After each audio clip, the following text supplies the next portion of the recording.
In this video, I'm going to traumatise 70% of sim racers by explaining why GT3 cars are they're a plague, a disease.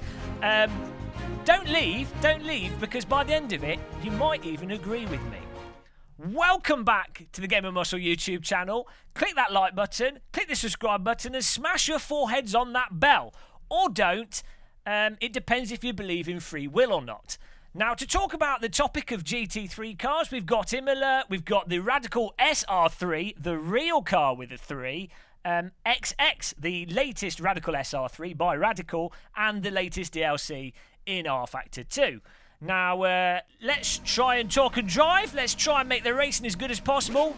Let's hold down the clutch and let off it easy, because if you don't, you bog down, you stall, and then it's very embarrassing because you're just sat there whilst everyone drives away, and you don't want to do that at the beginning of a race.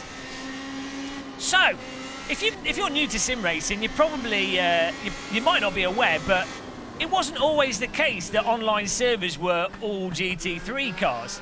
There used to be a good mix of cars in online servers, but now it's like AC, most of the public servers GT3, Race Room, GT3, all the popular servers, and even bloody entire simulators now that are just GT3 cars. And you know what? I've had enough, because let's spit some truth here. The fact is, GT3 cars are not the best cars for racing, for actual racecraft. They have aspects to them that make them pretty damn poor for actual racing, and I'm going to go through them. So the first aspect is that GT3 cars have ABS on them. Now, that wouldn't necessarily be totally killer, but if you combine ABS with with a car that's massively planted, massively stable due to absurd levels of traction control, and cars that generally, for the most part, drive rather tankish, you have something that, once someone gets up to a reasonable skill level, becomes pretty hard to make mistakes with. You then also have something that, as a result of that, means that it's very hard to get overtakes on with a lot of the racetracks that are out there. Whoa, at the inside, laser bob.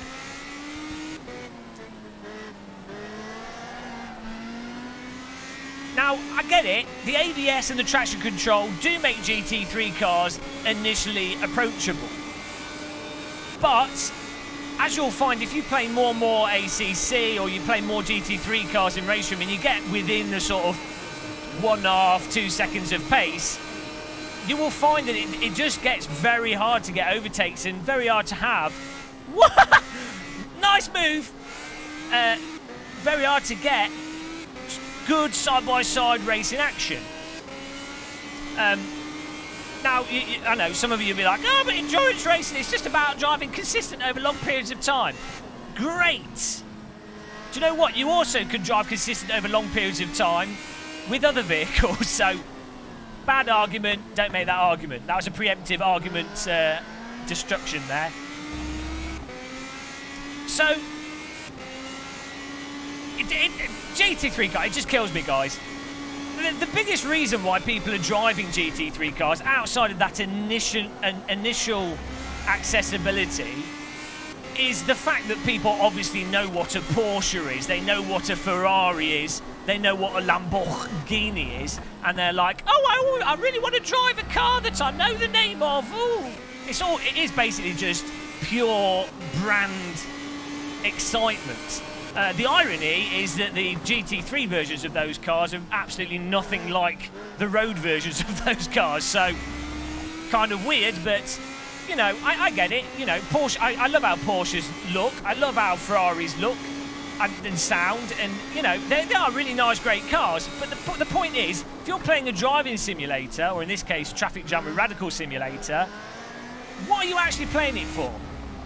If you're playing online, surely you're playing it for racecraft and online competition. So surely, don't call me Shirley, surely you would want to race a car that's tailored around that pure racing experience. And guys, I've got news for you. You probably pieced together the pieces. Oh my giddy aunt. A bit late there. You probably pieced together. There goes another one. Oh, it's landed on his roof. You've probably pieced together the pieces. The Radical SR3, as a class of car, has the initial accessibility that a GT3 car has, but it's smaller, so you can fit more of them on a racetrack, especially smaller racetracks like Okayama. Actually, Okayama's quite wide. Brands Hatch, Virginia International Raceway, Road Atlanta. You can have like 3 cars on a normal bit of old track and be battling away through corners without having to move out of the way because there's only one line. It's got downforce for high speed, so you can take those high speed corners with a bit of the grip and fall back on the actual downforce and work with the downforce. But it doesn't have so much downforce that at low speed you're not using the mechanical grip, and it doesn't have as many assists as a GT3 car, so that at low speed you actually have to use innate race car handling skills in terms of balancing the vehicle on the throttle and on the steering. And obviously it doesn't have ABS, so you have to be really careful with your braking, and you can really pressure another car into accidentally locking up their brakes, giving you an opportunity to overtake them. All said and done, Radicals absolutely destroy GT3 cars when it comes to actual racing. Another aspect, it's probably not a benefit in some ways, it's a benefit to the racer but not for the car that's in front, is that Radicals produce much more of a draft opportunity, so that when you're driving behind one, it's a lot easier to close the gap, which then acts as like a real-world natural type of catch-up. Again, encouraging overtakes and encouraging the driver in front to have to actually defend and take different lines. Whereas the GT3 cars, they do have drafting. All vehicles tend to, well, I mean, it depends on the dirty air and stuff, but you do have a bit of that with GT3, but you have to be a lot closer than with a Radical.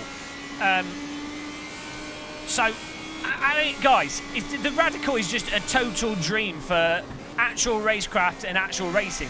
And that's why in real life, in reality, I know sim race is not real, but in reality, the Radical is one of the best-selling, I think it might actually be the best-selling race car. Because if you want an actual pure driving experience, and you really want to get to like the core of what driving is, and you want to do that affordably, the Radical SR3 and the other variants of the Radical is the way to go. Also, if you're saying, you know, you're a GT3 fanboy and you're like, oh, but GT3 cars are better than Radicals, well, they're not, I'm afraid. When it comes to endurance racing, I think the Radicals SR3 has actually beaten GT3 cars when they've gone head-to-head in various events. Now, I don't know if that's because of specific rules for those events and other shenanigans, but Radicals are just amazing. You know, there's other vehicles like the Radical, which I'd put in the same category, like the MCR, but the Radical's like the daddy. It's the big daddy of this class of vehicle. I just love Radicals. That's what I'm really saying. Please, Radical, send me a real one. I'm totally available whenever, you know. I'm happy to make time to drive one of your Radicals. Oh, Jesus Christ! The AI is struggling though. The car's so good that the AI in R-Factor 2 are having a mental breakdown with it.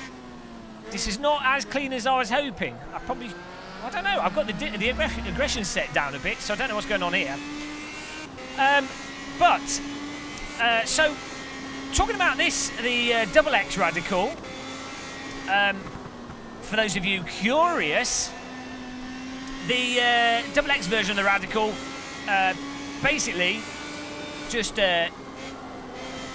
improves on the normal SR, the previous one, Mostly in that you've got more advanced electronics, there's more sensor options, and I think it will it allows people to do better data tracking, data logging, gives more information to the driver through the steering wheel display, which you can't see on the screen here because I'm driving in 2D, but in VR you'll be able to see it clearly, and in real life obviously you'll be able to see it clearly. I think the new SR3 is probably going to be more suited to the endurance racing with those packages. But oh man, just look at it, guys. I can't be the only person in sim racing that has a weird obsession with radicals. Just every time we've raced with this, be it this the version in AC which we typically race, or when we raced it in Project Cars 2 and other games, you just end up with good racing. It doesn't even matter what. It's such a good car, you can drive it in any simulator and it's perfect. Radical, please. Oh, okay. Oh! I promise, Radical, I won't do this with a real car if you send me one. So, as you can see, they've also built it out of the new bodywork is indestructible Kevlar, so that you can drive into other people without costly damage. Good feature, Radical. Man, we're up to 9th place. We've got a few laps left. Let's get these cars here. I clearly do not have my AI settings optimal. But oh dear, such a good car. And specifically this R Factor 2 version, the force feedback's great, super immersive.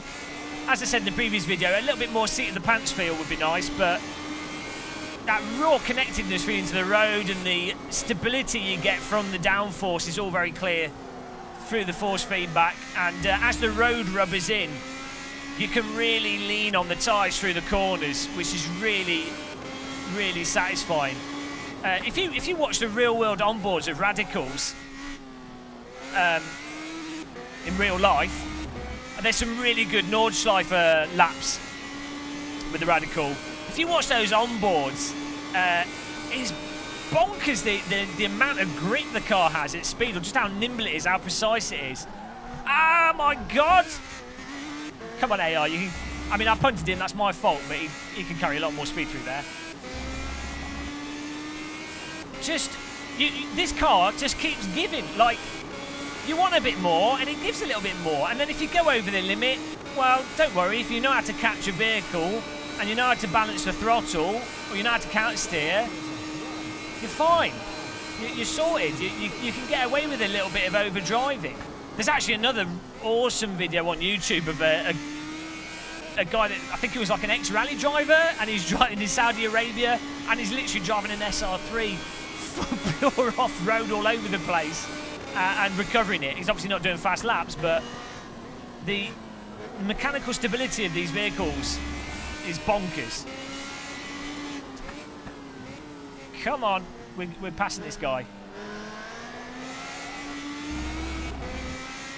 Woo! So it really just pains me, guys. I don't know if I've convinced those of you that are GT3 fans. I know probably haven't, because I know you've all got brain damage, but it pains me that we don't have more radicals or radical class cars as like the norm to go to in online servers. Because objectively, regardless of if you like the shape of the car or how it sounds, I mean, you know, it does have a motorbike engine in it. I don't mind that, but some people might not like that. People are weird. You know, you might not like whatever, certain things a bit, but it's an objective, at a basic level, it's an objective fact that you will get better racing with a Radical of this class of car than you do with GT3 cars. Please post your disagreements to www.gamermuscle.com and put them in the comments section. you know I'm right though. As I said, we've raced this so much, this class of cars so much, and the percentage of high quality races is just like way higher than any other vehicle. Look at that, guys. 7th place. That wasn't even planned. Was not even planned. Glorious. Yeah, absolutely glorious. So, yeah. Death to GT3. Hail. Be careful. Hail the SR3. And I will see you guys in another video soon, where we'll talk about something even more controversial. I don't know what could be more controversial in sim racing than saying that GT3 cars are a bag of crap, but they're not. I do like GT3 cars, but it's just there's too much of them. But yeah, until the next one, guys. Thanks for watching this. As I said at the beginning, another reminder, because I live off likes. Every like is a biscuit for me, and if I don't have biscuits, I starve to death. So like, subscribe, all that business. I will see you. Happy tea drinking. Goodbye, everyone.